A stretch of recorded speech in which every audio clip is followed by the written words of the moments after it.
What's something your ex gaslighted you over that still gets to you? 1. My ex used to constantly tell me that I was too emotional and that I always made a big deal out of nothing. Even when something genuinely hurt me, they said I was overreacting or imagining things. Over time, I began to doubt my own feelings and started suppressing them just to avoid being called dramatic. Even now, I sometimes struggle to express my emotions because I worry that I'm being too much, even when I'm just being human. 2. They convinced me I was overreacting about them flirting with others. Now I know the difference between intuition and being paranoid. 3. I was called delusional so often that I still doubt myself sometimes. I have to list out all of the undeniable evidence in order to believe something actually happened to me.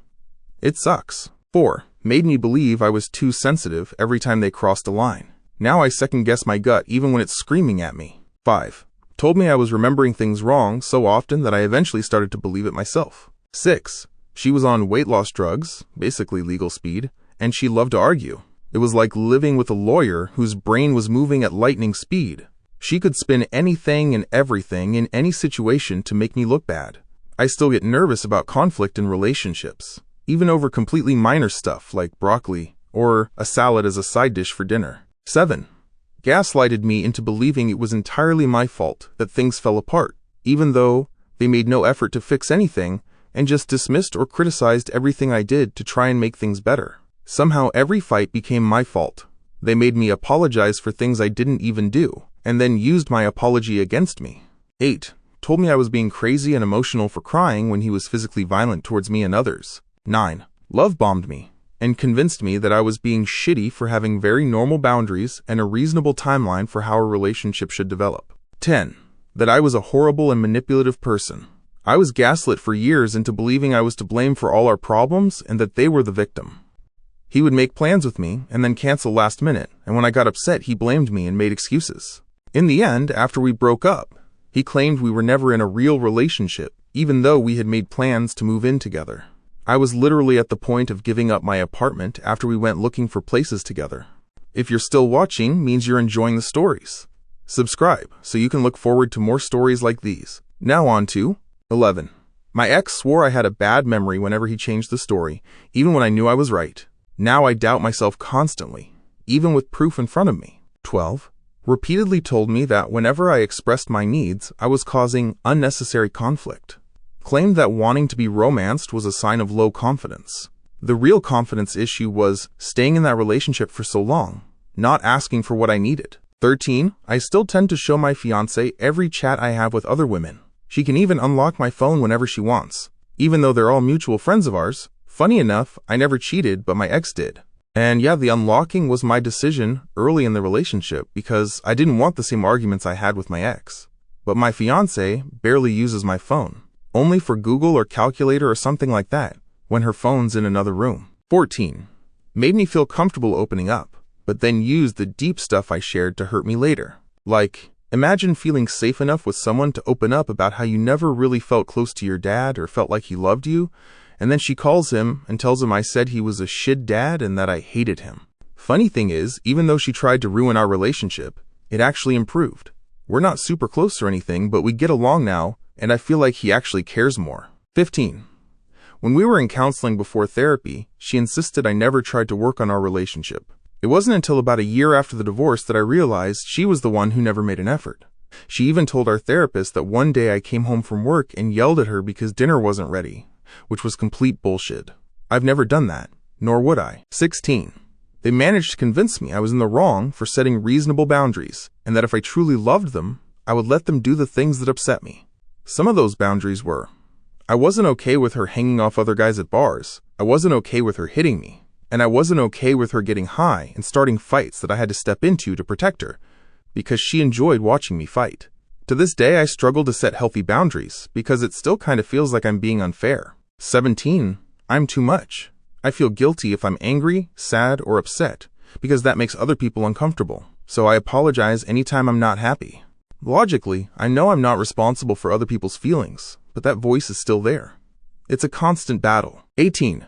Called me fat when I was actually a normal weight. I only realized years later, looking at old photos and thinking, wait, wasn't I supposed to be fat back then? 19. God, so many things. That I'm a narcissist, that I'm abusive, that he never loved me, that I was literally trying to kill him. That constant gaslighting left me full of self-doubt, and it's turned me into a chronic overthinker. It's been almost 2 years since he died, and I'm still trying to unlearn all of it. 20. One of my ex-girlfriends gave me a lot of performance anxiety during sex because I could never make her orgasm. She told me I didn't know what I was doing, and for a while, I believed her. But after being with other partners, I realized I actually can make women orgasm, and she was just unusually hard to please. Still, her words stuck with me. Even now, it messes with my confidence. I find it hard to finish unless my partner does first. 21. My ex lived an honest 35 minutes away from me and kept referring to our relationship as a long-distance one. This was before I started driving. I got my license well into adulthood because I have OCD and high anxiety around driving.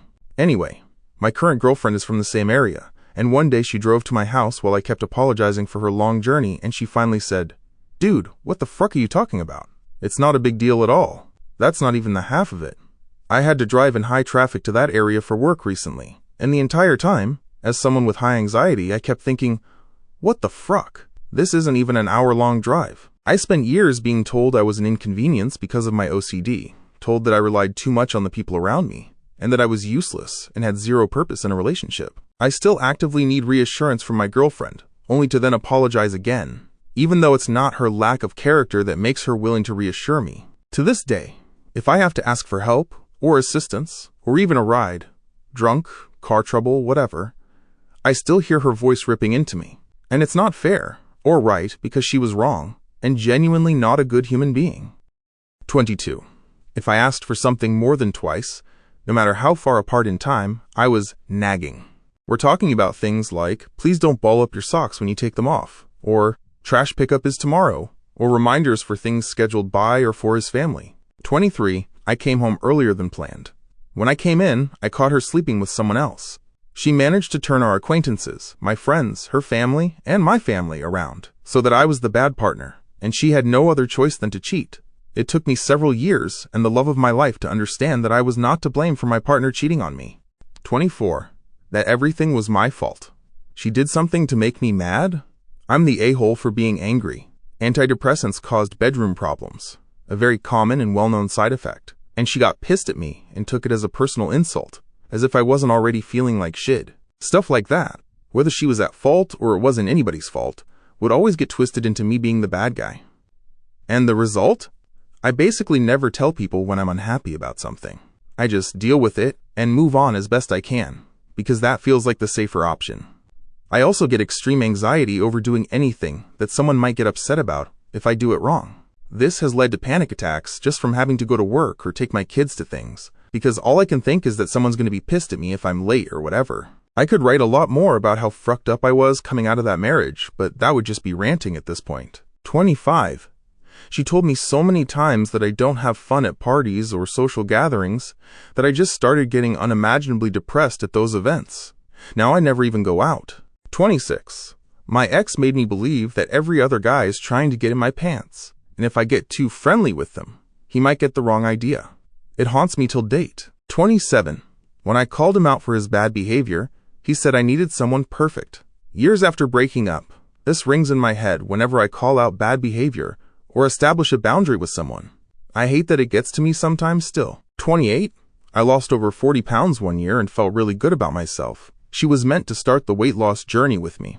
This wasn't me pushing, this was her who got me to sign up to the gym. She never lost any weight because she was so non-committal to literally anything that required some hard work. She told me it was my fault. Me being successful had made her lose confidence and made it hard for her to even try. I was meal prepping for both of us, she was adding extra. I put together workout plans for us to do together. She was too tired from work. I was searching hikes for us to do together. At the weekend, she was going to an afternoon tea with her sister. My fault. 29. That I was too possessive, insecure, and imagining things when she insisted the guy was just a business contact. Besides, she said, he's far too old for me and he's overweight. They're now married. 30. He faked a whole eating disorder, but then gaslit me into thinking he never even mentioned it. He also faked so many disorders, invented so many times, that I've now convinced myself I can't open up to my current partner or friends without being an attention seeker. 31.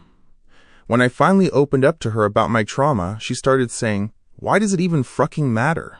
This woman was a childhood victim like me, so I still cannot fucking believe that was her reaction. And even worse, I stayed with her after that, and then she cheated. Now when I'm having my bad days or dark thoughts, I always hear that voice of hers. Why does it even fucking matter? It disgusts me. It makes me want to curl into a ball and cry sometimes. 32. I was repeatedly told I wasn't a victim of abuse, and that she was the actual victim when she was the one drinking every night, not communicating, and treating me like garbage. I am in an incredible relationship now, but still struggle to stand up for myself, out of fear of an overreaction and being demeaned again. 33. There was never a good time or a good way to have a hard conversation. He always had something going on that I was trying to ruin like I always do. Now I'm constantly overanalyzing everything I say and how I say it and when I bring it up, and what mood the other person might be in when I bring it up and how to navigate that. I can't help it at this point. And it's even more wild when he clearly and blatantly gave two shits about any of that with me or anyone else, so it's not like I'm returning any respect being shown. It's just trying to have the best possible odds of being heard and understood. Pathetic shit, but yo, therapy is worth it. That's all for now. Don't forget to subscribe so I can keep bringing you more of these stories. Thanks for sticking around till the end. See you next time, and take care.